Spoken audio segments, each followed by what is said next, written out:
Hi, thanks again for tuning into Sin's Workshop here on YouTube. So today we're going to be talking about Kingdom of Ice and Bone by Jill Criswell. It's the second novel in her Frozen Saga. Blew me away, absolutely blew me away. I liked the first novel, don't get me wrong. I thought it ended on a really high note, but I think the momentum of the story went like this. But in a good way, like I said. I ended up liking that book more than I thought I would. So I was really excited just to get an arc of this novel, and I have to say, it really did blow me away. I really do think that the characterization was spot on, and I think the characterization is more developed in this novel than it was in the previous novel, because the first novel where you're establishing who these characters are. They're still going on a journey and they are still growing, but I do think in this novel they are so different, but in a very satisfying way, because they've already gone through a bulk of their growth in the first novel, and now they're really just kind of going with it and growing even more. And that's what I took away from this novel, just that immense characterization, because they are so different. Riker was kind of so lost in darkness in the first novel, given everything that's happened to him. But now, with this novel, he's learning to find hope again. He's learning to be in the light more. And I think that's a very strong progression for his character. And the same, it's the flip side for Lyra in this novel. She is losing herself to darkness, and it's a very extensive and very well developed journey for her to do that, because in the first novel I don't really think she understood how strong she was, not until the end. And given the events of the ending of the previous novel, her and Riker think the other one is dead. So the fact that she's kind of falling into that anger and this grief and darkness and need for revenge and surrounding a need to protect her people is really impressive, because it says a lot of her character, and it also says a lot about Riker. Again, they both think that the other one is dead, yet he is still finding the strength to go on and not lose himself in the darkness, and she is losing herself in the darkness. So they're going on opposite journeys here. And it really does create a nice parallel, this nice distinction between darkness and light and moving on. They're both moving on, but in different ways.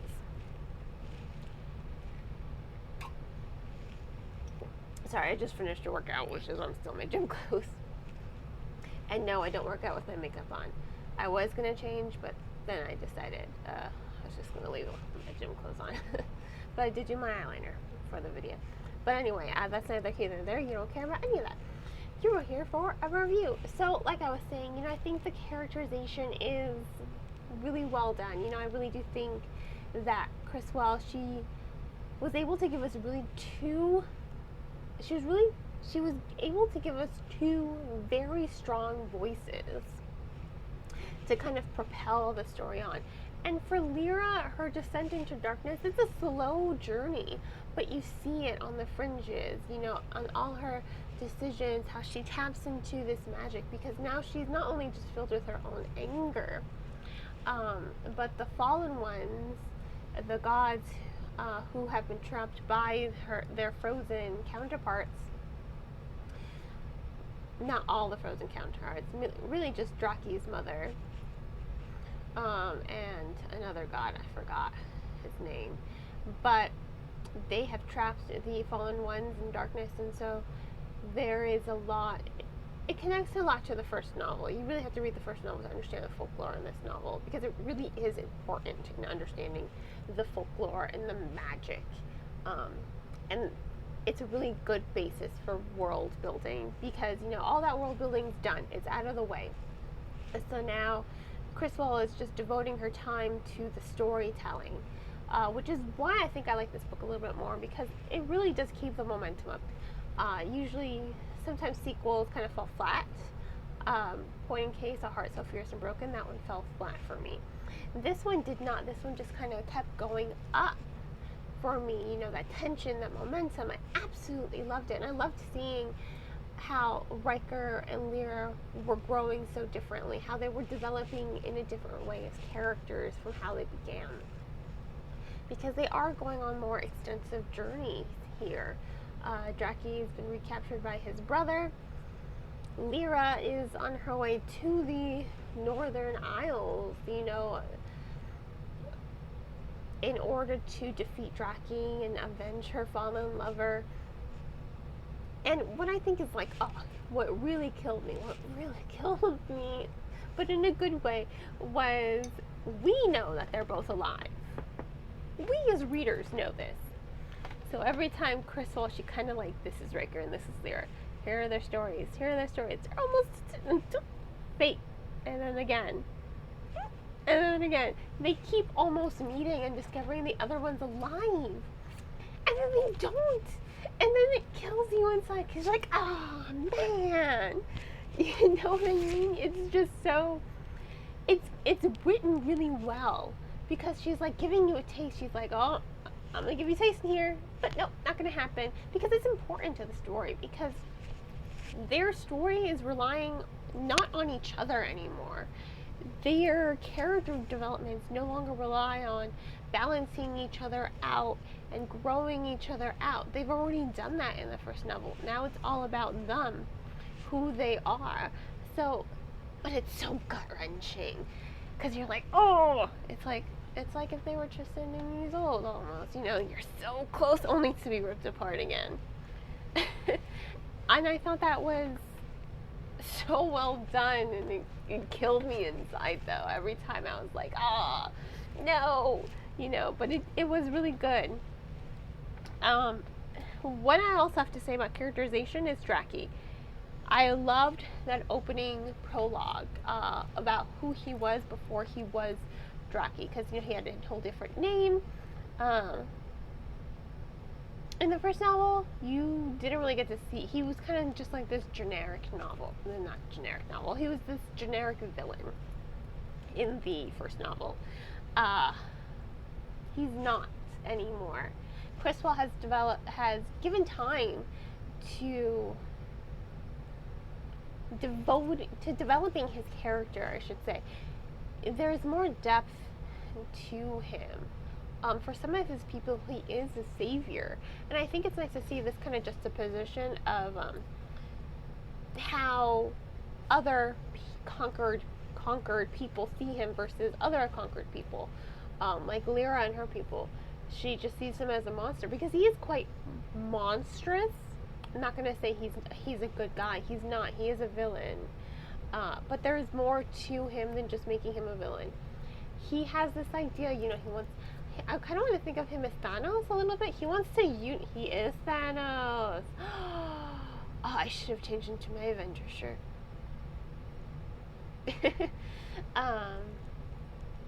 He is Thanos, you know. He wants to unify people. He wants to unify everyone around him so that it's just one unified country. But he does it very aggressively for some people, and for others, I think it has to go to how welcoming they are going to be. And if he knows they're not going to be welcoming, he's just going to conquer them in a very aggressive way. But he is a villain. Don't get me wrong. He is a villain.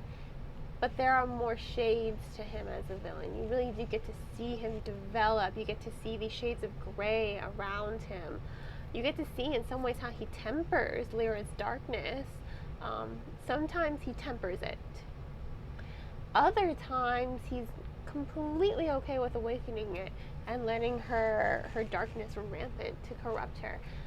So that's why I say he's still a villain. But there is more to him as a character, and I really did appreciate that. I like when villains are kind of multifaceted. I think it's intriguing. I think it's interesting. I think it says more to the overall story, and I think it highlights how strong Criswell's writing is as far as characterization goes, if you know what I mean. So I appreciated that, you know.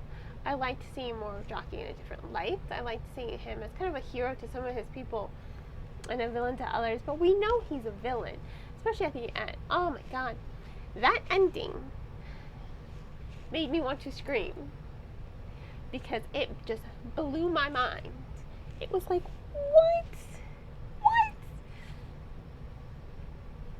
It was good though. It was a good ending. And it makes me eager for the third novel because now I'm just like, I need to know what's going to happen next. You know? I need to know. So, ultimately, you know, I do think this is a good novel. And while there's not a lot of world building here, because, you know, a lot of that has already been established in the first novel, she doesn't forget it. You know, Lyra is going to a new land. She does have to set the scene. She does have to go more into the lore of the magic because it's completely different. You know, different gods, different magic, different ways to utilize her power. It's very different from when she's at home. So I do like that. I do like how there's more depth, more imagination to how the magic is going to work here in this novel. I thought that was sorry. I thought that was executed very well. I do think the pacing was very well too. Again, it's a very high tension. It very much is driven by these characters and their development. But the momentum, it just keeps going up and up and up and up and up. And it really does push the reader to their seats. You know, every revelation, every secret, every almost meet, you know, it really does push the reader to the edge of their seats because this is a very good novel. And Lyra and Riker have grown extensively as characters, and I think it's incredible how they have grown as characters. I really do think it is quite impressive overall. So that being said, you know, I'm going to give this book 4.5 stars. 4.5. Kingdom of Ice and Bone by Jill Criswell gets 4.5 out of 5 stars. I can't, like, as great as it was and as amazing as the ending was, I like to reserve my 5s for really mind-blowing books. But this is close. So close. So it's going to have 4.5 stars. There will be a link to buy the book in the description below. It's the link to bookshop.org. I highly recommend bookshop.org because a percentage of all proceeds do go to supporting local booksellers, and I'm all about supporting local booksellers. If money is tight, which I know for a lot of us it is, I recommend renting the book out from your local library. Libraries are a great resource for the community, and they definitely deserve our support. And if they don't have it in their catalog, you can always suggest it to them. You know, I used to do it all the time, super easy, and then you're first on the hold list. And you know what? I hope you won't forget to support me by liking this video and subscribing to my channel. I hope you all have a great rest of your day, and as always, happy reading.